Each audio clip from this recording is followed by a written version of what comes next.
joking around, but it's about to get real serious real quick. This team didn't look very good, to say the least, yesterday, and to think that they have a general manager who's arrogant enough to think that they can win without a quarterback, without playmaking wide receivers, and with minimal impact offensively.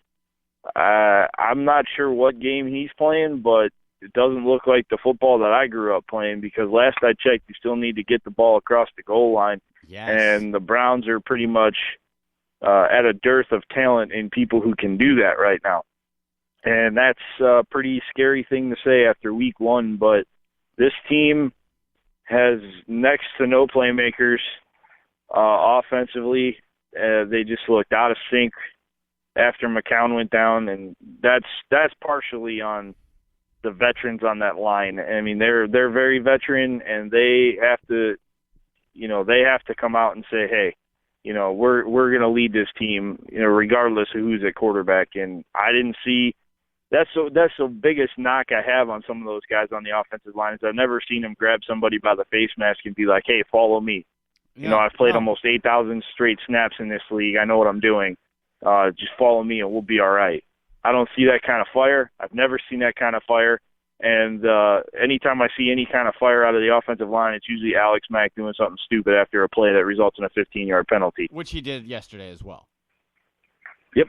Yes, he did. And wasn't the return of Alex Mack supposed to magically solve all these problems? Oh, Alex Mack is back. The reason the season went south wasn't because Brian Hoyer imploded. No. It was because Alex Mack, a center, his absence because of the broken leg took the whole season down. Well, Alex Mack was back. And, Matt, what stood out to me was this looked like a first preseason game. The camp fun that Coach Mike Pettin was having, where everybody was in sun hats and relaxing and, oh, hey, my hammy's sore today. You have that many soft tissue injuries.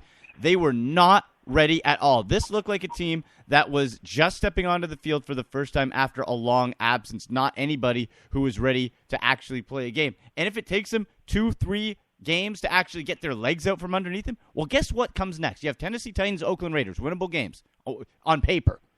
San Diego, Baltimore, Denver, St. Louis, Arizona, Cincinnati, and Pittsburgh before the bye week. Like, Matt, if they think they're going to start picking up their game when they head out to San Diego, we could be looking like a real 0 season, maybe 2 or 3 wins at that rate, because this is terrifying. Alarming, for terrifying. Sure. And to think that this was your first game and that you're just going to magically wake up from this and be embarrassed about it and be pissed off at practice and in the locker room when people ask you questions and you're going to magically fix it, I think you're kidding yourselves. And Dante Whitner, I consider to be the leader emotionally of this team, and I know he's going to be upset with this, as well he should be, but there needs to be some hard lessons and some heart-to-heart talks with some guys in the mirror looking at themselves going, do I really want to be a part of this team? Do I really want to be productive? Or do I just want to cash a check? Because, quite frankly, if you're going to cash a check, it's got to be an easier way to do it than embarrassing yourself and an entire city. I can't stand when players, time and time again, come in the locker room and act pissed off. What I hate less is if they come in and are not pissed off and make excuses. I don't care, Matt, if they're PO'd in the locker room. Guess what? I didn't see Dante Whitner do anything yesterday. I didn't see him do anything. I didn't see Joe Hayden do anything. I saw him do worse than that, get picked apart by Brand Marshall and Ryan freaking Fitzpatrick. These guys, take your anger out on the field. Come to play. How about that? Come to play. Actually do your prep. Do not take training camp off. And Coach Pettin, I don't know if it's in his makeup. For as tough a guy as he looks as an appearance, he seems like a softie. I'd be screaming. I would make them watch every single stinking moment of that game and say, you should be ashamed of yourself, and apologize to the fan base. They should be apologizing to Browns fans worldwide who have to suffer through that garbage and not have these players accountable. Like, you can't just, oh, all right, well, it was a tough. No. Get mad, damn it. Get mad and do something about it. I'm sick of it. I want people that are mad, but I want people that are mad with a purpose. And yes. Right now, I don't see that purpose, and it's pretty embarrassing. It's disgusting to watch, and it's only going to get worse from here. And we're about ready to head into the locker room, so we'll see just how bad it gets in there. Oh boy! Well, you know what? Let's swing around the rest of the AFC North real quick here, and it's a segment that we call From the Shotgun. And what we'll do here during the season is go around, see how the other teams in the AFC North did in the Browns division. The good news, Matt, is everybody lost except for the Bengals. So that's a positive. The Patriots took down the Steelers 28-21 to kick off the season on Thursday.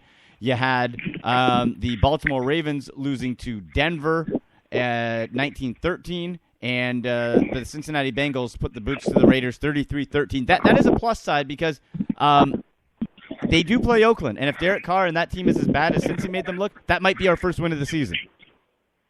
Might be first. Might be one of the few. Truthfully. Oh boy! Wow. So that could be one of few there. But at least right now, the Browns have one loss, along with Pittsburgh, along with Baltimore, Cincy with one. So from that standpoint, hey, it is one game, but at least they're not the only one without a win, I guess, right? Yeah, absolutely. It's got a long way to go, though. Yeah. The season's not over, but it's got to get better, and it's got to get better soon. No. Let's get to finish off the show because Matt is going to be heading into the Browns locker room. And make sure you follow us on Twitter at AndyMC81, at MattFleur-Jansen to find out what is the answer. What excuses do they have? What do they plan to do about it to fix that mess of yesterday? But let's get to your tweets in the Barkoff. So we have from Jimmy J on Twitter, and our question was, what concerns you most in the Browns' 31-10 loss to the New York Jets? He says, run defense and the running attack, hashtag non-existent. Can't disagree with that, Matt. Those are the two strengths of this team, and they didn't show up. Yep, 100% right. They didn't show up. They can't not show up and expect to win games. So you don't do that. And you know what? We're going to have a full preview of Week 2 against the Tennessee Titans. Marcus Mariota, real quick, Matt, I don't know about you, but after that game, I saw the stat line. Marcus Mariota threw for 4 touchdowns. That's not good. That's not good for the home opener. No, let's save that for Friday. Yeah. But you're right. It's not a good look. He got the fourth quarter off. But at least he didn't take it off like some of Exactly. Matt, last thoughts. We'll put a bow on this game, the 31-10 loss in the season opener to the New York Jets. Final thoughts on this one. Thank God it's over. Real football's back, and everybody was happy to see it, but not everybody was happy to see the result, and you can't question why after their performance like that. No, absolutely not. Well, great show, partner. We'll let you get into the locker room. Follow him on Twitter at MattFleur-Jansen, myself at AndyMC81. Email the Dawg House Show at gmail.com. Matt, can't wait for your locker room report, buddy. Yeah, it'll be interesting. Over-under on guys coming in and actually talking today is I'm setting it at 3, and I think that might be a little high. This has been the Dawg House, your inside look at the Cleveland Browns.